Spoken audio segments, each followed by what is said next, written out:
সবাই, আমি চলে এসেছি বেগমবাড়ি রান্নাঘরে। আজকে আমার রেসিপি চিকেন কষা আলু দিয়ে। চিকেন রান্না করার জন্য আমি নিয়ে নিয়েছি চিকেন, মাখানো আলু, পেঁয়াজ কুচি, আদা রসুন, গোটা জিরে, গোটা ধনে আর কাঁচা লঙ্কা বাটা। নিয়েছি তেজপাতা, শুকনো লঙ্কা, গোটা জিরে, কাঠ মশলা, এলাচ আর লবঙ্গ। নিয়েছি নুন, হলুদ, শুকনো লঙ্কা গুঁড়ো, কাশ্মীরি লঙ্কা গুঁড়ো, জিরে গুঁড়ো আর ধনে গুঁড়ো। সর্ষের তেল নিয়েছি, টক দই, ধনেপাতা কুচি, ঘি। রান্নাটা শুরু করি, তার জন্য কড়াই থেকে তেল নেব। তেলটা গরম করে আলুগুলো দিয়ে দেবো, তারপর ভেজে নেব।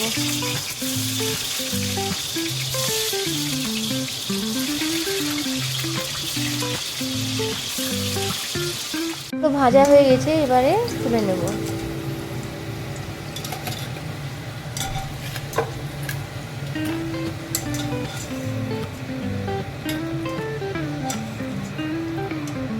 এবারে ফোড়নগুলো দিয়ে দেব।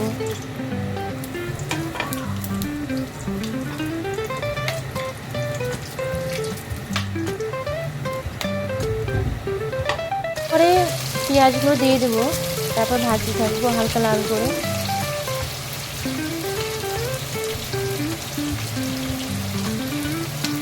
আদা রসুন বাটাটা দিয়ে দেবো, কষতে থাকবো।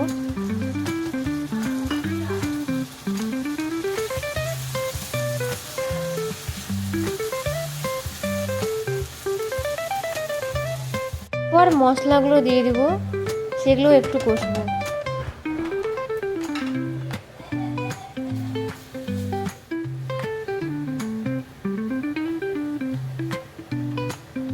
টমেটো আর ফেটানো দই দিয়ে নাড়তে থাকবো।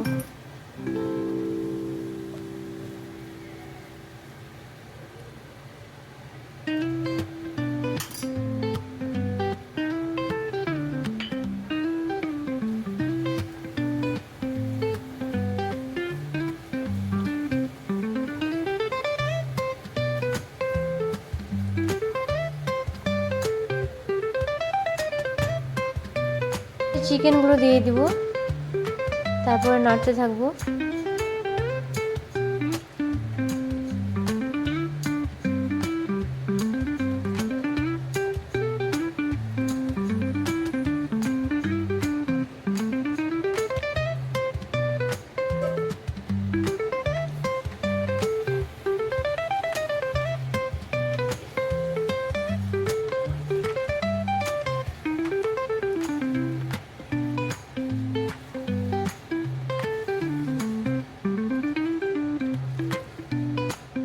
পর দুটো গোটা রসুন দিয়ে দিব, এতে টেস্ট আরো বেটার হয়।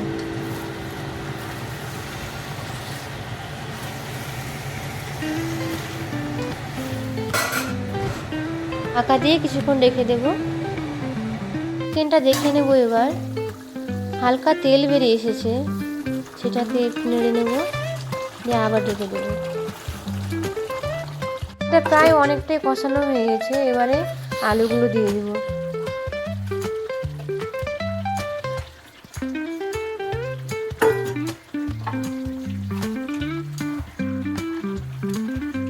চিকেনটা প্রায় শেষের দিকে কষানো হয়ে গেছে পুরোপুরিভাবে, এবারে জল দিয়ে দেবো।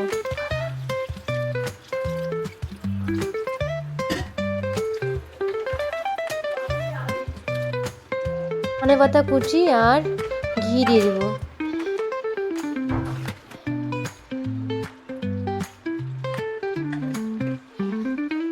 শেষের দিকে এবারে আমি গরম মশলা আর চিনি দিয়ে রেখে দেবো।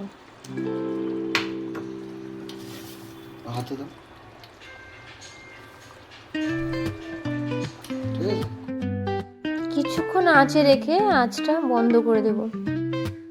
আমার এই রান্না ভালো লাগলে আপনারা লাইক, কমেন্ট, শেয়ার আর সাবস্ক্রাইব করে দেবেন প্লিজ।